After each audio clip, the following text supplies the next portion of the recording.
Hi, this is Sherry at Home State Bank, and I work in deposit operations. And I'm here today to talk to you about your stimulus payment. We've received a lot of questions and a lot of calls. So we just want to talk to you about that today, maybe answer some of your questions, give you some information. So let's get started. Under the Coronavirus Aid, Relief, and Economic Security Act, also known as the CARES Act, most Americans are eligible for a one-time stimulus payment, also called the Economic Impact Payment, or EIP. What's your amount going to be and who's eligible to receive it? Eligible taxpayers who filed a tax return in 2018 or 2019 will automatically receive a payment of up to $1,200 for individuals and $2,400 for joint filers. Parents will receive $500 for each qualifying child under the age of 17. Tax filers with adjusted gross income of up to $75,000 filing individually, or married couples filing as a joint return up to $150,000 will receive the full payment of $1,200 for each person. Single filers with income exceeding $99,000 and joint filers exceeding $198,000 with no children are not eligible for the payment. Any individual who's been claimed as a dependent on another taxpayer's tax return in the current tax year are not eligible for the payment. If you're not required to file a tax return and you do receive federal benefits such as Social Security, SSI, Railroad Retirement, you will automatically receive the $1,200 payment. If you haven't filed your taxes for 2018 or 19 and you do not receive any federal benefits, you will need to provide some basic information to the IRS to receive your payment. You will do this by accessing their website, which is www.irs.gov,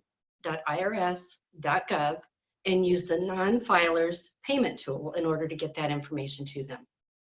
Now I'm going to turn this over to Rhonda Morlan, and she's going to talk to you about how and when you might receive your payments. Rhonda? Thank you, Sherry. If you filed taxes in 2018 or 19 and received a refund, or if you did not need to file but received federal benefits such as Social Security retirement, you do not have to do anything to receive the payment. It will automatically be deposited to your bank account that your refund or benefits have gone to. If you do not file taxes, or if you receive your federal benefits other than direct deposit, you'll need to utilize the www.irs.gov online tool for non-filers to submit information in order to receive a faster automatic payment. For those that do not provide bank information to the IRS, paper checks will be mailed, but you may have to wait longer to receive them. The IRS expects to send out 5 million paper checks per week starting May 4th. And estimates could take up to 20 weeks for everyone eligible to receive their checks in the mail. If your stimulus payment is directly deposited, the payment files are being posted to the bank accounts every Wednesday. The description on your account for the payment will show as IRS Treasury Tax Refund. We encourage you to use the www.irs.gov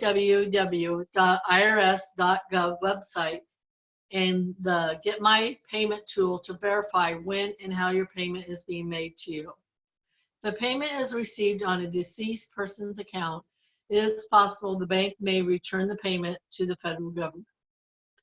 If the account you previously used for direct deposit of your IRS tax refund or federal benefits has changed or been closed, your payment may be delayed in reaching you. Sherry, do you have any other information our customers should know about the payments?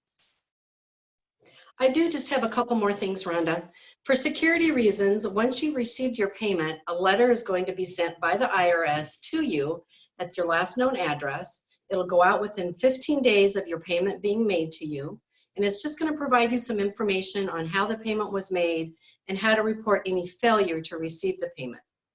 The IRS is never going to call you, email you, or text you to obtain any personal information. They are not going to reach out to you to get bank information at all.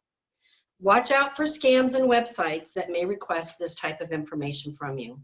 Never give out any personal information or bank information of any kind unless you are officially accessing the www.irs.gov website. If you have any other questions, certainly refer to that website. There are a lot of questions and answers on there that might answer some other questions that you may have. Or feel free to reach out to us. We'll certainly be happy to answer as many questions as we can for you, or to verify if your payment's in your account. We do hope that you're staying well, that your family is well, and we sure miss seeing you at Home State Bank. We hope to be able to see you soon. Take care.